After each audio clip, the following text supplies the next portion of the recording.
Here's my group that I'm presenting to. Hi. Hi. Hi. Hope she counts. Looking pretty in person. Okay.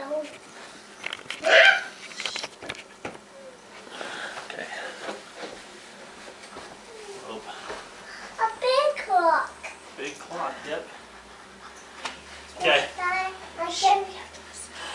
So I'm here today to talk about social media.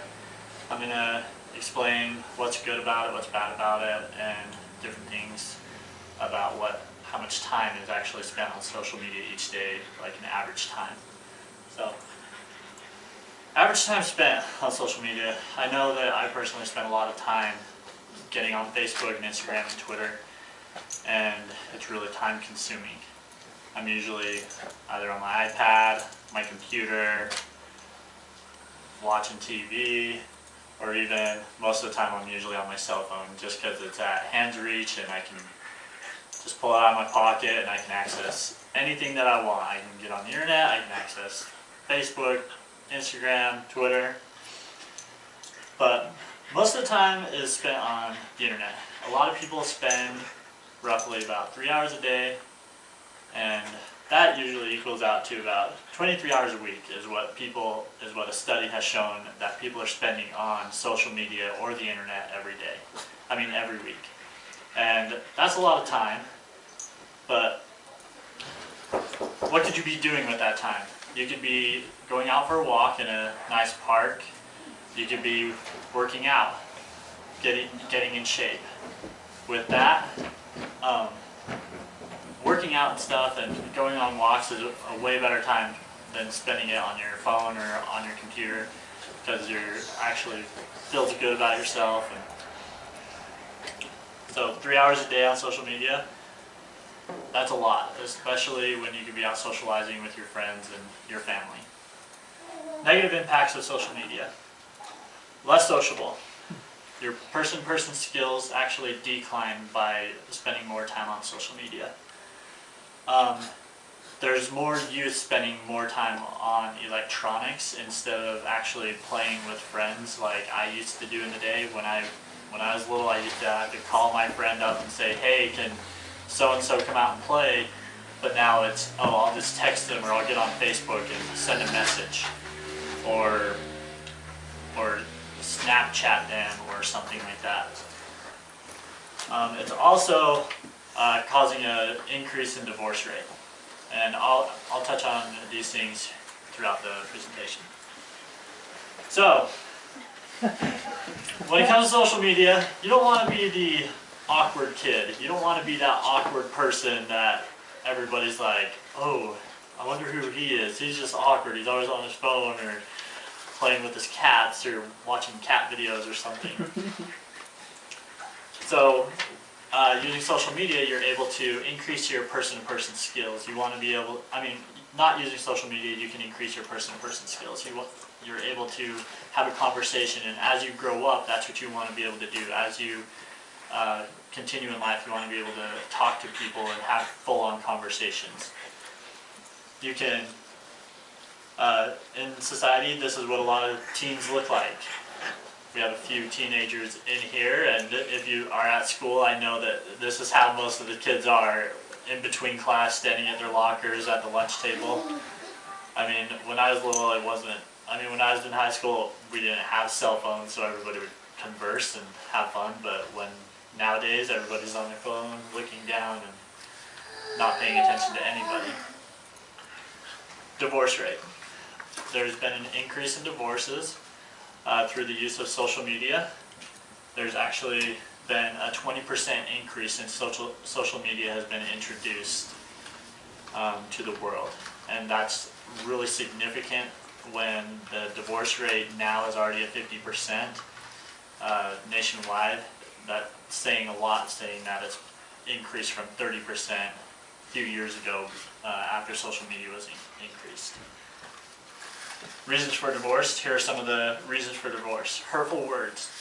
As couples get on social media, they're talking smack about their companion or their spouse on social media, saying, oh, my so-and-so didn't do the laundry today, can't believe he didn't do that.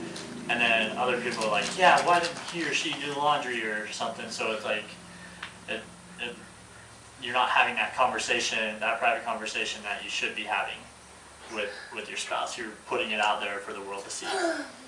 Next thing, old friends. You're meeting up with past relationships that you would have had when you were little. When you're in your high school, you're meeting up with old loved ones, and that's becoming a hard thing, an actual easier thing when people are trying to connect with old friends. Casual browsing, just getting on there and just typing in a name and seeing who pops up and being like, oh, that person's cute. I'll send him a message and say hi and become friends or whatever you're trying to do with that. Next thing, school. Grades are getting worse because as kids are spending more time on social media, they aren't doing homework and they're spending more time on social media.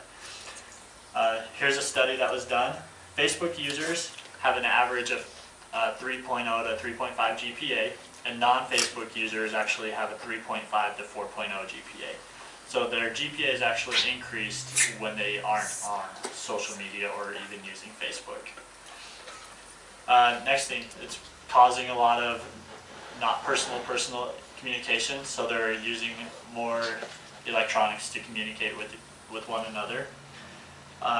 Inappropriate relationships between teachers and students, because students will add their teachers and professors on Facebook or whatever, and they have inappropriate relationships that can cause lawsuits and things like that. Next thing, not doing homework and using your phone and just sitting on your phone during class, and then cheating. You're able to get on Google and search for the answers, and you're able to ask people questions or whatever you need to do to help you with your homework. Okay, driving. We're going to talk a little bit about driving and texting and Facebooking and using social media while driving. Here's a few hazards. So texting while driving is a hazard. Accidents have increased, and the 5-second rule. I'm going to go a little bit into detail about these. So hazard, you're looking at your phone instead of looking at the road.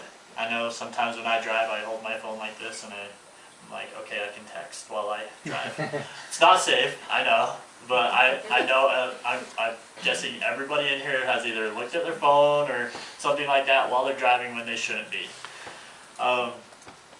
Next thing, here's some statistics that I found, that using a mobile device like your iPhone or your smartphone or an iPad while driving has caused more accidents than people that are drunk driving by about 15%,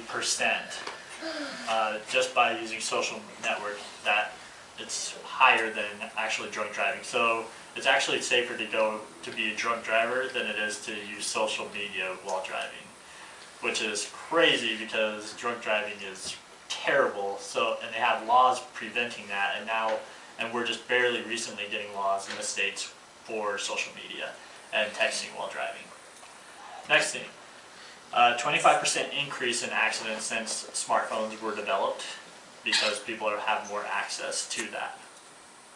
5-second rule. So for every 5 seconds that you're driving at 35 miles an hour, you actually travel 300 feet. And if you don't know how far 300 feet is, that's a football field. So you have your eyes off the road for the length of an entire football field, which is a really long distance if you think about it. Within that 300 feet, a car can pull out, they can hit their brakes, and you're not going to see it, which will cause an accident. Now, ways to see how long you're on social media. See what you can do to be better about being on your phone and using different media types. Tracking your time using a journal. You can get on there and you can write a journal out for a week and say, I spent 20 minutes on it at this day, 30 minutes on it this day, and see how long you're actually spending on it to see if you can cut it down, to see if you could be doing something better with that time. What media you're using. If you're using Facebook a ton, but not Instagram or something like that, try to cut all of them down. See how you're using it. time spent, just try to cut the time down. And then the next thing, what devices are you using? If you're using your phone a lot, shut your phone off and try not to use it as much. If you're using an iPad a lot, shut that off. Computers, same thing. One thing that I learned through one of the studies is pick a time to use social media. Either use it at day or night. Don't use it throughout the day, because most of the time you can recall everything at night, or in the morning you can see what happened. Studies have shown that if you pick one time or another, it helps increase your productivity. And during nighttime, turn it off. After you get done checking something, turn your phone off. It's shown to increase sleep time. You sleep better, and you basically just don't have to worry about anything when you have your phone off. You don't have to worry about if someone's Facebook messaging you or tweeting you or anything like that. Socialize. We live in a digital world where everybody's moving to electronics to do things, and it's decreasing our social skills. So you want to be able to cut those digital things off, and you want to be able to have social skills. You want to get out there and talk to people. And there's a big old world out there. You don't want to miss it by having your face implanted in your phone all day. Thank you.